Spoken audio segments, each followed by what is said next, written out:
I don't think I'm going out on a limb here by saying that 2025 has been a pretty good year for games.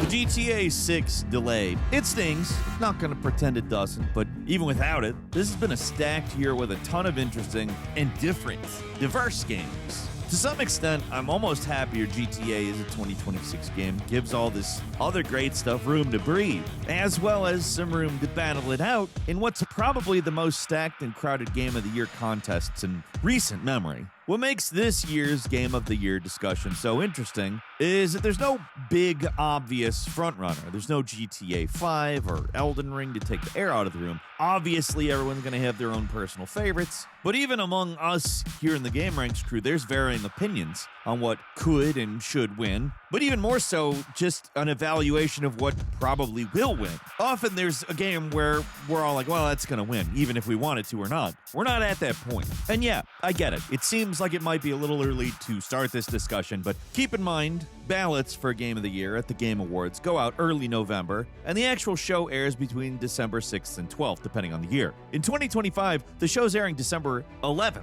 and because the ballots go out so early, games that come out in November and December just aren't eligible to win. Now, obviously, the Game Awards aren't the definitive Game of the Year. I mean, for the most part, it's considered the big one, but every website does their own awards and everybody has their own personal top picks. A lot of the time, you read a certain site or watch a certain person because you agree with them, and then what they put as Game of the Award matters more than the Game Awards to you, but collectively speaking, like the Oscars or the Emmys, the Game Awards are a lightning rod of discussion. It's the biggest award show in gaming, and no matter how much you or I might disagree with them, they're the big boys. So, hi folks, it's Falcon, and today on gameranx, we're gonna run down the frankly ridiculous slate of games in the running for Game of the Year 2025. We're not doing it as a list necessarily here. I think this one's better suited for a more discussion format, because some games we're gonna want to talk more about, some games we're gonna want to talk less about. And before we get going, I just gotta say, if you like what we do, we would really appreciate if you'd subscribe to it. But without any further ado, let's talk about how Game of the Year 2025 is gonna be ridiculous. So, it's obviously fun to speculate and talk about Game of the Year, who's going to win, what lived up to the hype, what didn't, what deserves recognition, what isn't gonna get it. But of course, if you like a game, and you play the game, and you enjoy the game, that's what really matters. This is just fun to speculate about, especially if you're terminally industry-brained, like we all are here. So before we get into what games we do think will make up the primary nominees for the Game Awards, let's just run down how much of an insane year it's been. So what's so interesting about 2025, it's a pretty solid mix of more standard, expected, highly anticipated, hyped, or even overhyped, big games, and those sort of out-of-nowhere surprise slam dunks. There's been plenty of it. Starting with Kingdom Come Deliverance 2 in February, this game kind of caught us all by surprise because while the first game is kind of a flawed gem, the sequel is absolutely excellent. It's got an engaging story, unique challenging gameplay, a beautiful world to explore, and it was impressively stable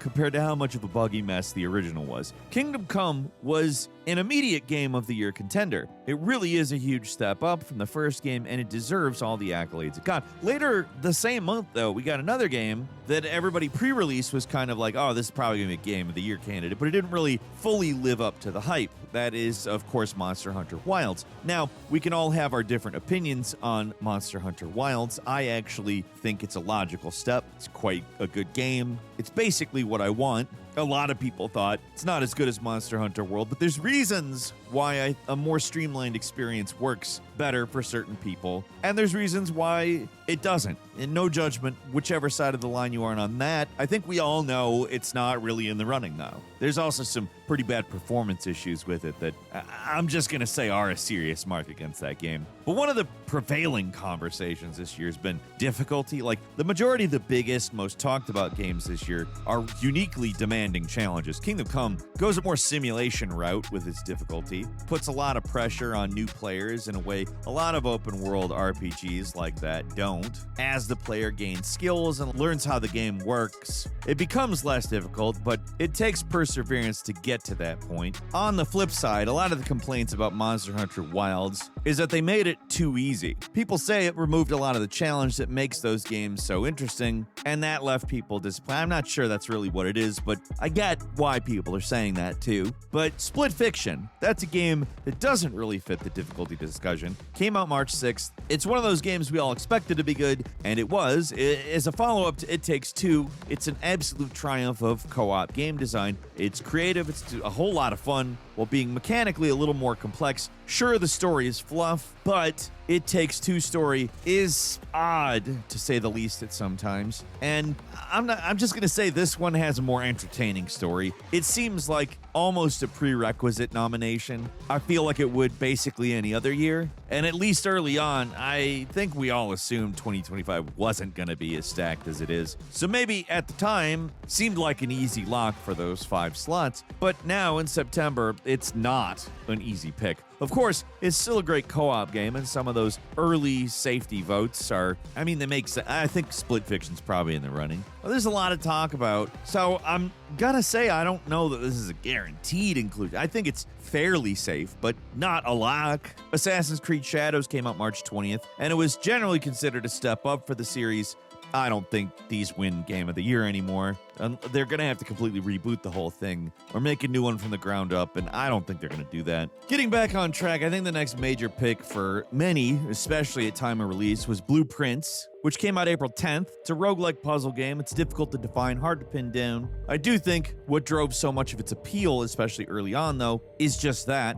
It's weird, and it's a brutally challenging puzzle game that is literally full of surprises. There's genuinely mind-blowing stuff in this game, but it's all wrapped up in a semi-random roguelike structure. At first, it feels like the randomness is bullshit, and then you get far enough in, you start understanding that you can control the randomness, and it's satisfying as hell. And then you get further in, and the randomness starts to feel like bullshit again. It impresses early, and it's extremely difficult to solve on your own. But in this case, the difficulty of the game is a double-edged sword. Some people love it, some don't. I think opinions are a little more divisive now than back when it immediately came out, but ultimately, I think it's another major contender for Game of the Year, even with other more popular games overshadowing it, like Clair Obscur Expedition 33, a game that absolutely dominated the discussion and is in many ways still one of the frontrunners for Game of the Year 2025. I think people were seriously following the game before release.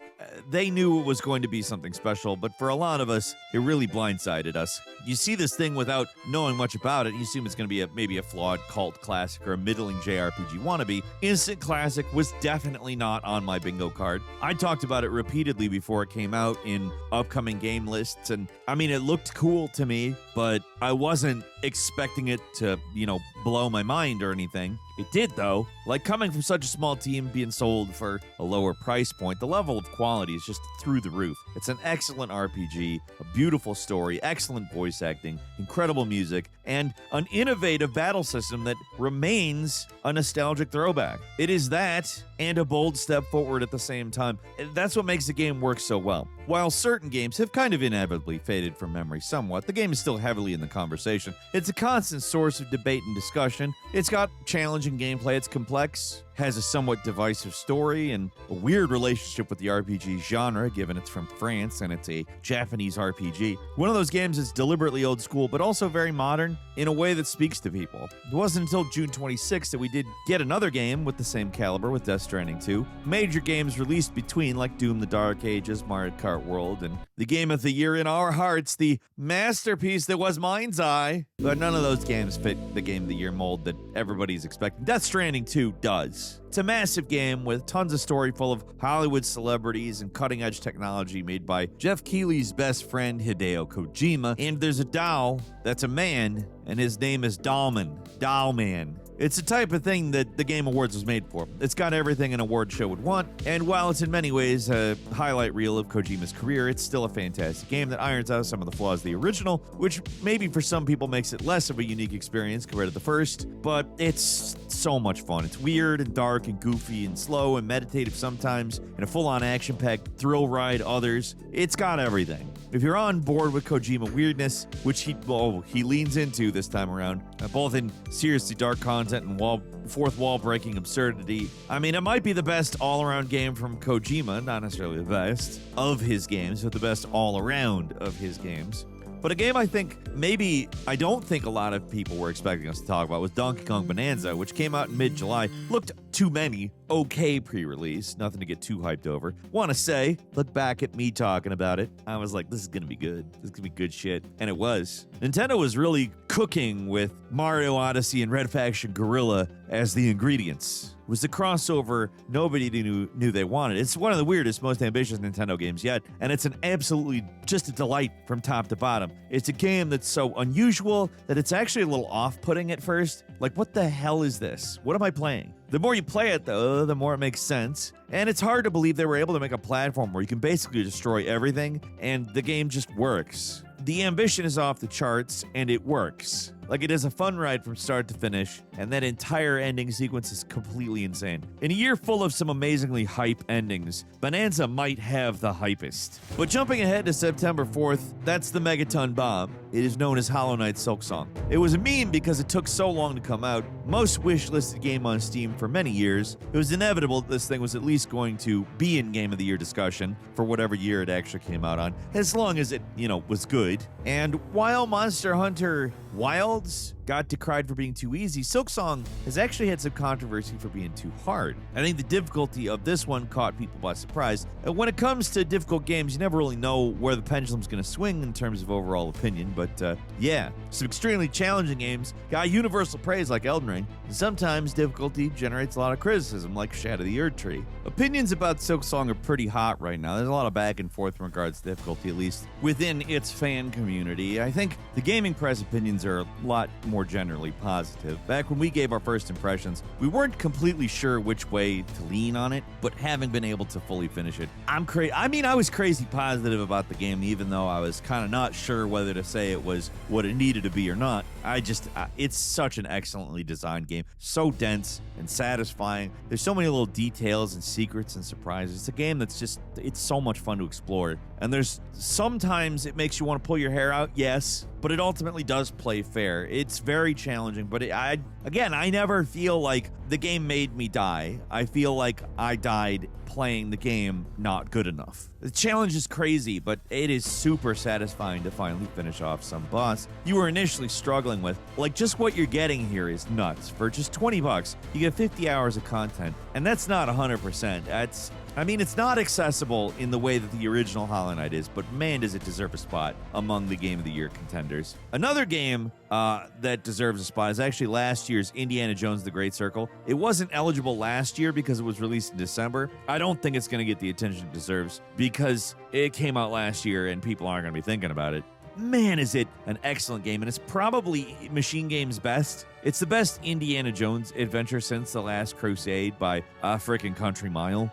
The gameplay is like closer to Dishonored than an Uncharted game. It's a super satisfying blockbuster of a game that I just wanted to give a shout out here because I don't think it's going to get the attention that it deserves. Other than that, what's left? And there's a few upcoming games of potential, like Hades 2 is releasing out of early access September 25th. Ghost of Yotei is coming October 2nd. It's been a while since we've gotten a proper AAA PlayStation Game of the Year. And the first Ghost of Tsushima, still holds a special place in a lot of people's hearts. Right now, it's kind of hard to say how much attention the follow-up's going to get because what is it going to bring to the table that the original didn't? We'll see. Is it more of the game? Is that what people want? Is that enough? These are all questions we won't be able to answer until we've actually, played the game. There's more big games coming out with a few.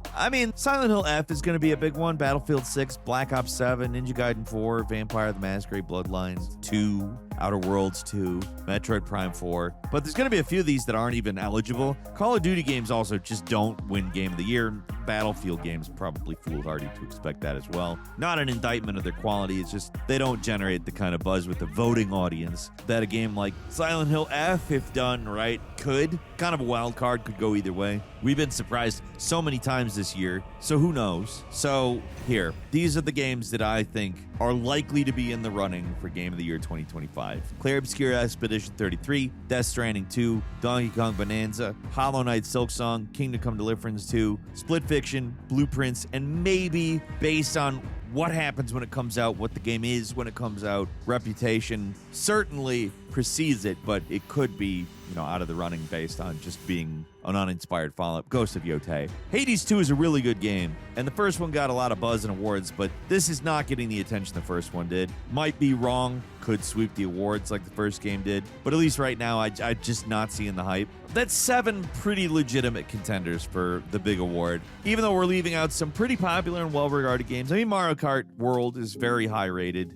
and Elden Ring came out this year, though, and it's not even in the conversation. It's been a packed year without question, and that's not even counting some of the big possible dark horse candidates could sweep in out of nowhere. Now, to be clear, the games I'm going to call dark horses, I don't expect any of them to be in the running. Maybe they should be in the running, but I don't expect it. Like Schedule 1, it's a standout indie game, but it's just a little too early access. Deltarune Chapter 3 and 4 could get some attention. And then there's the darkest of dark horses, a little indie game called Look Outside that has burrowed into my brain, just won't go away. It's a relatively crude RPG Maker game that somehow manages to be one of the most haunting, legitimately scary, yet also hilarious games I've ever played. There's nothing out there quite like Look Outside, and the more I think about it, the more I do feel it deserves a serious consideration, at least for nomination in the Game of the Year.